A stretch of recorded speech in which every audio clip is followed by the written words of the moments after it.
ನಮಸ್ಕಾರ, ಸ್ಪೀಡ್ ನ್ಯೂಸ್ಗೆ ಸ್ವಾಗತ. ನಾನು ಚಂದ್ರಕಲಾ ನೂತನಗೌಡ. ದರ್ಶನ್ ರಿಲೀಸ್ ಆಗೋ ಪಕ್ಕಾ ಡೇಟ್ ಇದೆ ನೋಡಿ. ದರ್ಶನ್ ಮತ್ತೆ ಜೈಲಿಗೆ ಹೋಗ್ತಾರೆ 100%. ಶತ್ರು ಸಂಹಾರ ಯಾಗ ಬೇಕಿತ್ತ ಅಂದಿದ್ದ ಗುರೂಜಿ. ನಟ ದರ್ಶನ್ ತುಗದೀಪ್ ತೀವ್ರ ಸಂಕಷ್ಟಕ್ಕೆ ಸಿಲುಕಿರುವ ಚಿತ್ರದುರ್ಗದ ರೇಣುಕಾಸ್ವಾಮಿ ಭೀಕರ ಕೊಲೆ ಪ್ರಕರಣಕ್ಕೆ ಇದೀಗ ಮತ್ತೊಂದು ಬಹುದೊಡ್ಡ ತಿರುವು ಸಿಕ್ಕಿದೆ. ಪ್ರಕರಣದಲ್ಲಿ 14ನೇ ಆರೋಪಿಯಾಗಿರುವ ದರ್ಶನ್ ಅವರ ಆಪ್ತ ಸ್ನೇಹಿತ ಪ್ರದೋಷ್ ಪ್ರಕರಣದಲ್ಲಿ ತಮಗೆ ಪಶ್ಚಾತ್ತಾಪ ಉಂಟಾಗಿದ್ದು ಸಂಪೂರ್ಣ ಸತ್ಯವನ್ನ ಬಹಿರಂಗಪಡಿಸುವುದಕ್ಕೆ ಸಿದ್ಧರಿರುವುದಾಗಿ ತಿಳಿಸಿ ಮಾಫಿ ಸಾಕ್ಷಿ ಅಂದ್ರೆ ಅಪ್ರೂವರ್ ಆಗುವುದಕ್ಕೆ ಕೋರ್ಟ್ಗೆ ಅರ್ಜಿಯನ್ನು ಸಲ್ಲಿಸಿದ್ದಾರೆ.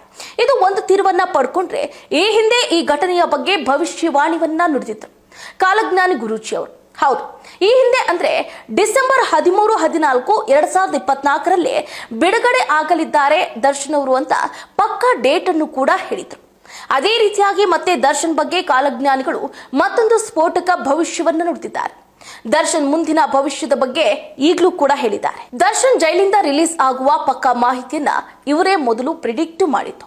ಕೆಲವು ಡೋಂಗಿ ಬಾಬಾಗಳು, ಫೇಕ್ ಗುರೂಜಿಗಳು ಬಾಯಿಗೆ ಬಂದಂಗೆ ಬಹುಳೆ ಭವಿಷ್ಯವನ್ನ ನುಡಿತಾರೆ. ಆದ್ರೆ ಇವರ ಪ್ರಿಡಿಕ್ಷನ್ ನಿಜಕ್ಕೂ ಕೂಡ ಬಹಳ ಮೆಚ್ಚುವಂತದ್ದು.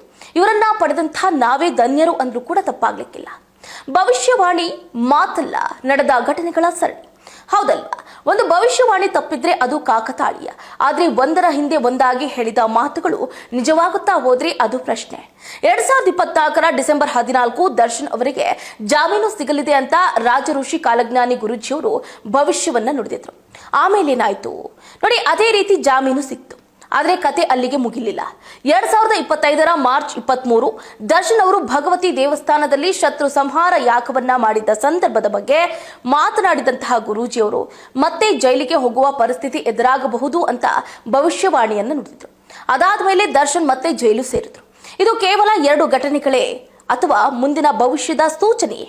ಇದಾದ ನಂತರ 2026 ಜನವರಿಯಲ್ಲಿ ಮತ್ತೊಂದು ಮಹತ್ವದ ಭವಿಷ್ಯವಾಣಿಯನ್ನು ಕೂಡ ಗುರೂಜಿಯವರು ಹೇಳಿದ್ರು. ಸುಮಾರು 18 ತಿಂಗಳು ಕಾನೂನು ಹೋರಾಟವನ್ನ ನಡೆಸಲಿದ್ದಾರೆ ದರ್ಶನ್ ಅವರು ಅಂತ ಹೇಳಿದ್ರು. ಹಾಗೆ ಫೆಬ್ರವರಿ 2028 ಒಂದು ಪ್ರಮುಖ ಟರ್ನಿಂಗ್ ಪಾಯಿಂಟ್ ಕೂಡ ಆಗಲಿದೆ ಅಂದಿದ್ದಾರೆ. ಈ ಮಾತುಗಳ ನಂತರ ಇದೀಗ ನಡೀತಾ ಇರುವ ಕಾನೂನು ಬೆಳವಣಿಗೆಗಳತ್ತ ಎಲ್ಲರ ದೃಷ್ಟಿ ನೆತ್ತಿದೆ.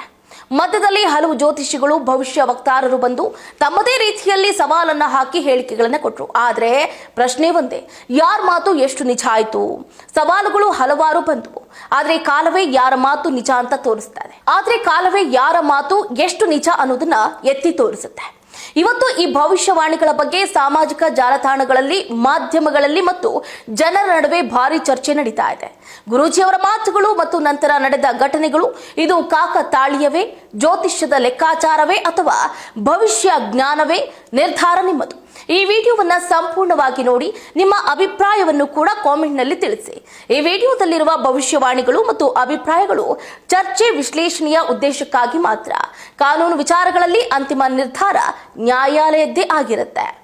ಇದಾಗಿತ್ತು ಇವರೆಗಿನ ಅಪ್ಡೇಟ್. ನೋಡ್ತಾ ಇರಿ ಸ್ಪೀಡ್ ನ್ಯೂಸ್, ಸುದ್ದಿ ನಿಮ್ಮದು, ವೇಗ ನಮ್ಮದು.